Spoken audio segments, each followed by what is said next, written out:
This is going to be the cheapest new launch in the year 2025. Let's talk about this today. Let's talk about Canberra Crescent Residences today. It's quite a mouthful, but in short, it's called CCR. The brand new launch in the north that might just be the most affordable new condo of 2025. It is right between Canberra and Sembawang MRT station, tucked in the rapidly evolving district. Now, the big question is it worth your time, or is it going to be just another OCR project where you face a lot of competitors? Let's break it down, rapid fire style, and as always, I'm here to give you value without the fluff because I don't avoid AdSense. So if you could do me a favor, like this video because it's going to help me a great deal. Thank you. So how we're going to do this video is, number one, I'm going to give a rapid fire full project review. Next, reasons why people will not buy Canberra Crescent Residences. After that, I'll give you a full in-depth look at the price matrix. Last but not least, 3 reasons why people will be buying. And the reason why we are doing this is because if you are someone that is put off by the 3 reasons why people will not buy, you don't even need to watch till the end. But if you are a serious investor and emotions are all aside, right, make sure you stay until the end. So coming to the project overview, this is called Canberra Crescent Residences, total 376 units, 4 blocks,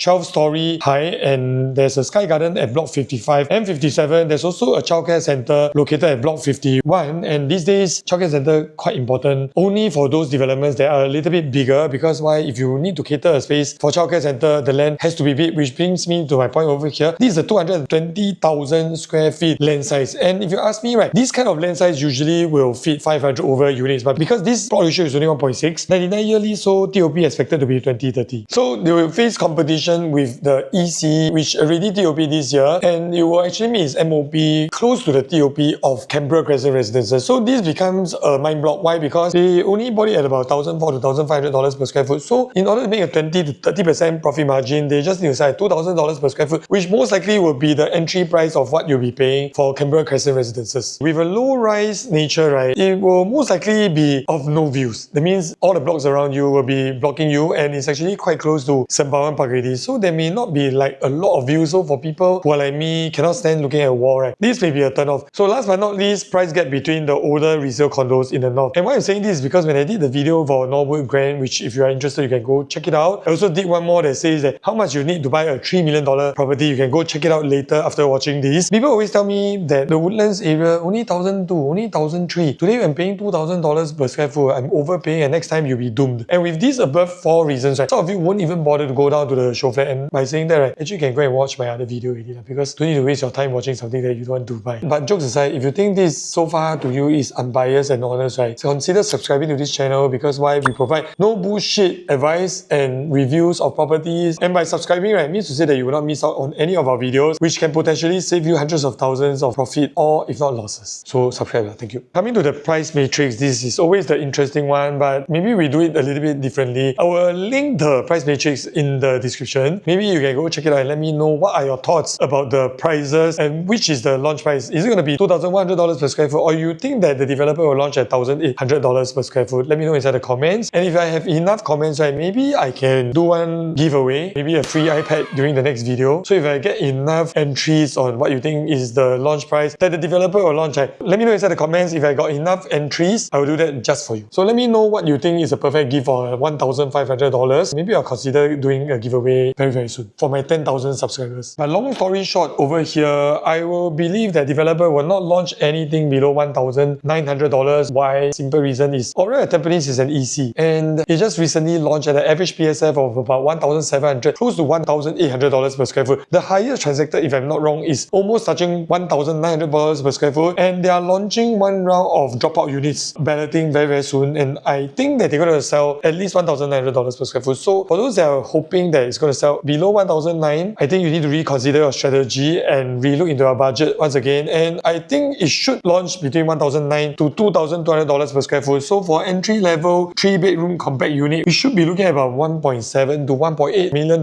which is quite a sweet spot over here, because this is likely going to be the pricing of a EC also. Why? Because this is a compact 797 square feet unit, and I think this will sell out very fast. So for those people who have a little bit more budget, right, in OCR region, we usually try to target the 3-bedroom premium, which is about 990. Not going to make this video very long, but go check out the price picture yourself. But more on the price, I would think that today, with the above 4 reasons why people will not buy, right, selling at $2,200 per square foot looks like it's going to be a flop. But before you send this to the developer to complain me, right, make sure you stay until the end, because in the next part, I'm going to share with you the 3 reasons why people will buy, and there'll be always people that don't buy. They won't even bother to look at the show flat, and they'll be laughing at the people who bought and thinking that they are stupid or they are crazy. But most of the time, you'll never know until 3 years later. And in the next part, I'll share with you 3 reasons why this will potentially be a sell project that naysayers will 跌破眼镜. 跌破眼镜 means it will prove the skeptics wrong once again. I say one. Before we go into the 3 reasons why people will be buying Canberra Crescent Residences, let's first debunk the myths of the above 4 reasons why people won't buy, which is number 1, distance from town to MRT station. So if you know the master plan very well, right, currently they are already building the North-South Expressway and it's already touching Yishun. And the purpose of this North-South Expressway is not for you to go to JB, it's to ease the traffic from CTE and Upper Thomson Road. So in future, right, using this North-South Expressway, right, you most likely be able to touch town area CBD within 30 minutes drive, which is currently about 45 to 50 minutes if you are talking about the peak hour. So traffic will be eased, and for the MRT station, about 800 meters away, for such development, there will usually be shuttle buses also. So for those people that don't like to walk, you will take the shuttle bus. For people like me, I try to clock 10,000 steps because I don't want to die early. 800 meters walk away from the MRT station to and fro actually help me to clock 2,000 steps. So it's not really that bad. Next, when it comes to the future competition from Provence, right, we always want to make sure that when we're comparing, we make an apple to apple comparison. Do you agree with me today? There will always be people that don't like to buy used things. So if you talk about the executive condo, it's basically a resale property. And the reason why people are buying properties during the TOP or the new launch is people like to buy brand new things. Today, ask yourself this question: will you go and buy a used Apple iPhone 15? Maybe it costs about $800 today, but if you are buying the brand new iPhone 16, it costs you $2,000. Why don't you buy the resale? Reason why is because we have a first world problem. People are pretty spoiled. People rather pay a little bit more to buy a brand new build, which nobody stayed there before, don't know people die there before or whatnot. It's just from an emotional standpoint. Next, the low-rise nature. I don't need to talk too much about it. This is really to nitpick on this. Condos these days, people don't really bother about the view unless you are buying East Coast. If you are buying Woodlands or Canberra or Yishun, right, you are quite used to having no view, if you ask me. Even they give you a view, it's a park. Then the park in future may be rezoned into a residential. End of the day, it's still obstruction. No views, not really an issue. Last but not least, price gap between the older resale condos in the northern area. Earlier on, we mentioned the Woodlands and all these. These are not apple-to-apple comparison. During my Woodlands or Grand launch, I really tell people, if you want to use a used resale property 10 years old to say that the brand new property is expensive, why don't you compare iPhone 10 and you say that iPhone 16 is expensive? It still sell out. So from an investor standpoint, with this, right, I come to my 3 reasons why, because the last point is the most important, because I'll be talking about the prices. Now, before we go into the 3 reasons why people will buy Canberra Crescent Residences, if you enjoy watching content like this, consider turning on the notification bell so that you will not miss out on any one of our future videos. So first reason is the rising BTO prices in the north that fuels the upgrader demand. So in areas like Canberra, Woodlands, Yishun, recent BTO MOP units, right, especially for the 5-bedroom flats, do you know that today they're already touching the 900,000 mark even in Marsiling? So in the past, right, during my days, when people stay in Woodlands, you usually regard them as maybe lower income, right? People no money, then you stay Woodlands, but today, right, the ironic thing is today Singapore got no poor people because 5-room flat in Marsiling also 900,000 already. And Yishun, Canberra, likewise, and there is a ton of HDB BTOs over there. You'll be expecting the 5-room flat MOP to touch $1 million by the time Canberra Crescent Residences meet its TOP 3 to 4 years down the road. And if you're a home buyer yourself, let's be logical. If you're staying in the Woodlands area, you would not want to move to Ang Mo Kio. Why? Because if you need your parents to help you take care of your kids or pick them from school and all these things, you wouldn't want them to take a bus or MRT because it just makes their life more difficult. So if you want to see the proof, right, of the transaction prices, go check out this video because I shared a lot more about the HDB upgraders over there. But sorry, I digress. Next, growth in the northern area. So Singapore is actively decentralizing, means to say that the government don't want us to be another Bangkok, which wherever you go to CBD, you'll be stuck down there. 1 kilometer will take you half an hour jam to get there. And the north is a big beneficiary of this strategy. You're seeing more jobs coming in this region, like for example, Seletar Aerospace Park, Punggol Digital District, if you didn't know, already started operation at the start of this year. Sembawang Shipyard redevelopment. And if you go to Sungai Gedong, right, there's still a lot more transformation going on, which will increase the number of jobs. More jobs means more people want to stay there. Next, which is the good part, the competitive entry pricing that is close to EC and the newer resale condo. So despite being a brand new condo launch, right, Canberra Crescent Residences CCR entry quantum is surprisingly close to the resale condo of the nearby new condos, like for example, Watergardens and Commodore. So I'm looking at the list over here, the 2-bedroom in the Watergardens already traded $1,800 per square foot. So in order to facilitate this in the most logical manner, we always like to use past, present and future. So past meaning to say the resale already done and dusted, whether they make money or not, as well as the prices that the resale buyers are able to consume. Next, we talk about the current market launches, which is available as a buyer today. What are consideration? If I don't buy this, what else can I buy? Last but not least, the future upcoming launches within the region or comparable regions for us to have an understanding that 3 years down the road, on hindsight, are you buying cheap or not? So in terms of the resale market today, it's very important to understand when you're buying a brand new property, is it comparable pricing to the resale? Why? Because today, if your brand new property is about the same price as the resale, it gives us a certainty that we are not overpaying. So if you are looking at the Commodore, earlier we were talking about Watergardens at Canberra. If we take a closer look at the Commodore, right, the 4-bedroom today has already transacted above $2.4 million.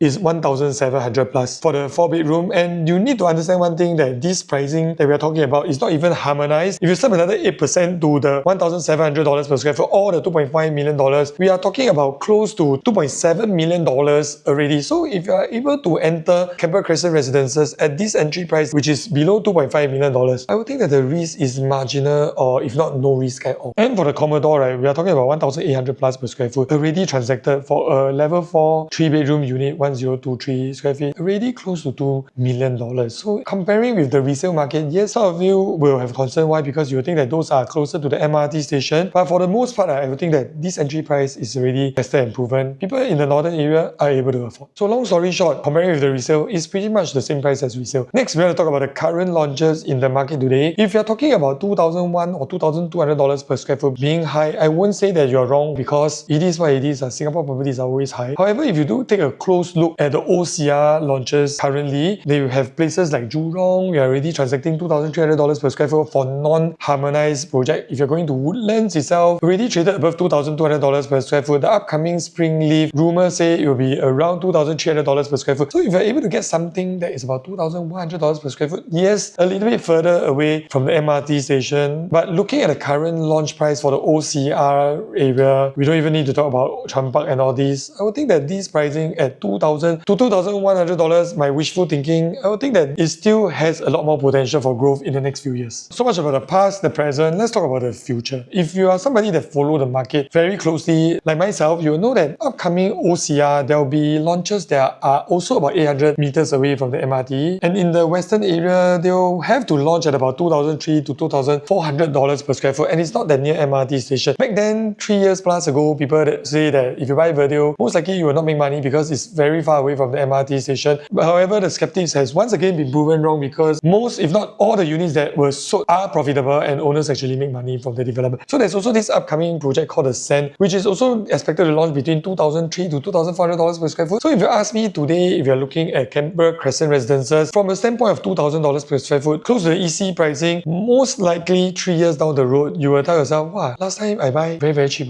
Why? Because now when you see Dairy Farm launch at $2,400 per square foot, you'll start to think that, bro did a good job. And you'll come back to this video and thank me later because I told you so. So with that being said, the launch is happening very soon, but everybody's situation is different. After watching this video, if you wish to get a consult on your current situation, what you should be doing, should you buy, sell, decouple or not? Because I'm getting a lot of questions on this. Reach out to me, happy to share more with you. Thanks for watching until the end. Like, comment, subscribe, turn on the notification bell because we post weekly real estate videos like this. All the best for your future investment, and I'll see you at my next week's video. Bye.